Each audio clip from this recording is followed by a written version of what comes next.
जन्माची पुण्य यसावी, पूर्वजन्माची पुण्य यसावी, जन्म जो तुझ्या गर्भात घेतला, जग पाहिलं नव्हतं तरी 9 महिने श्वास स्वर्गात घेतला, श्वास स्वर्गात घेतला. सर्वप्रथम जगातील सर्व मातांना माझे विनम्र अभिवादन, विनम्र अभिवादन, विनम्र अभिवादन. नमस्कार, माझे नाव मृणाल दीपक चव्हाण. माझे शाळेचे नाव जिल्हा परिषद प्राथमिक शाळा हातवे खुर्द इयत्ता पहिली. जगी माऊली सारखे कोण आहे, तिचे जन्मोजन्मीचे ऋण आहे. असे ऋण आहे की ज्या व्याज नाही, ऋणाविनते जीवनात साज नाही, जीवनात साज नाही. असं म्हणतात प्रासादपट झाकिती, भासती परतिटे, नरून जन्म द्यायचे पिटे. असं असलं तरी आज मला बोलायचंय आईविषयी, तुमच्या, माझ्या, आपल्या सर्वांच्याच आईविषयी. तर मग माझ्या भाषणाचा विषय आहे माझी आई. आईसाठी काय बोलू, आईसाठी कसे बोलू, आईसाठी पुरतील एवढे शब्द नाही तर कोठे. आईवर बोलणं इतपत नाही माझे व्यक्तिमत्व मोठे, नाही माझे व्यक्तिमत्व मोठे. आई किती गोडवायाने याकेत, आई या शब्दात आईची थोडी सांगायला पुरेसा आहे. आत्म्याचा आणि काय प्रत्यक्ष आत्मरूपी ईश्वर म्हणजे आई. आत्मा व परमात्मा यांचा मिलाप काही होतो ती म्हणजे आई. रण त्या उन्हात जशी मायेची सावली, रण त्या उन्हात जशी मायेची सावली, तशी तुमची माझी प्रत्येकाची माऊली, तशी तुमची माझी प्रत्येकाची माऊली. माझ्या आईचे नाव नम्रता. त्यांना 2 बहिणींवर जपाट प्रेम करते. घरातील प्रत्येकाला कोणाला काही कमी पडणार नाही याकडे तिचे लक्ष असते. माझी आई म्हणजे संस्कारांची शिदोरी. ते आमचे प्रत्येक गोष्टीतून आम्हाला काही ना काही शिकवते. घरी आलेला पाहुणा म्हणजे तिच्यासाठी देवत, त्याचा योग्य पाहुणचार व्हावा असा तिचा आग्रह असतो. थोड्या मोठ्यांचा आदर करावा, खोटं बोलू नये, लबाडी करू नये, सर्वांना मदत करावी, स्वाभिमानी असावे पण अहंकारी नसावे, अशी तिची शिकवण असते. शाळेत सर्वांशी प्रेमाने वागावे असं ते आम्हाला बजावते.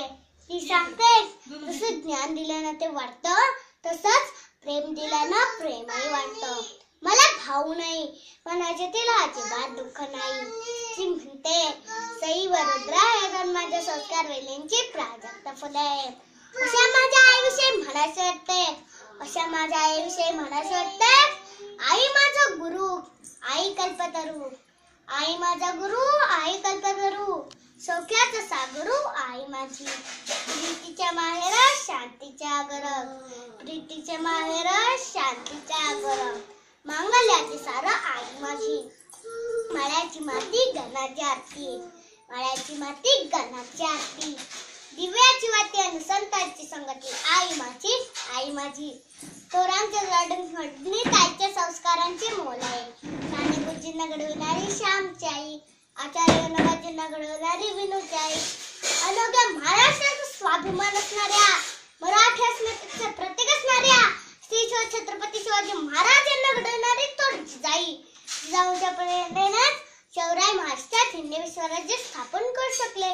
म्हणूनच म्हणायचं वाटतंय जिजाऊ तुम्ही नसता तर, जिजाऊ तुम्ही नसता तर नसते दिसले अंगणात तुळस, जिजाऊ तुम्ही नसता तर नसते दिसले मंदिरांना कळस, जिजाऊ तुम्ही नसता तर, जिजाऊ तुम्ही नसता तर नसते दिसले कुंकू सुवासिनींच्या भाळी, आणि पतिव्रतांच्या किंकाळ्यात विरल्या असत्या रानुमाई, विरल्या असत्या रानुमाई. आचार्य भावे यांचा लहानपणी घडलेला प्रसंग.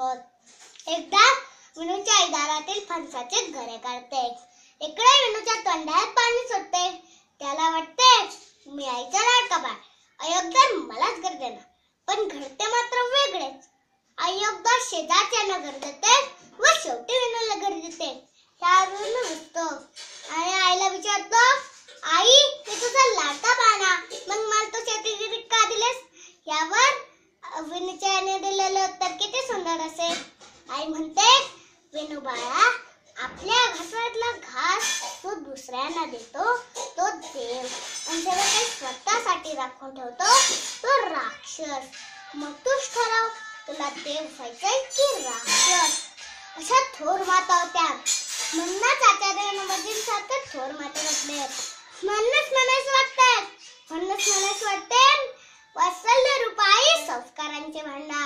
वात्सल्य रूपाई संस्कारांचे भांडार ऐकतो तुझे उपकार, तुला लाख लाख नमस्कार, तुला लाख लाख नमस्कार.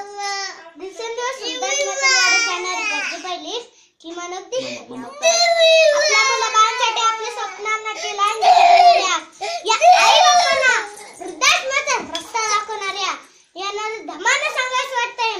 नका नकारे करूशी माता पित्यांची है ना, नका नकारे करूशी माता पित्यांची है ना, नैनांचा केला दिवाना, हातांचा पाना ना हातांचा पाना.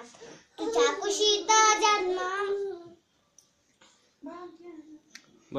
तुझ्या कुशीत जन्म भाग्याला नाही जोड, तुझ्या कुशीत जन्म भाग्याला नाही जोड.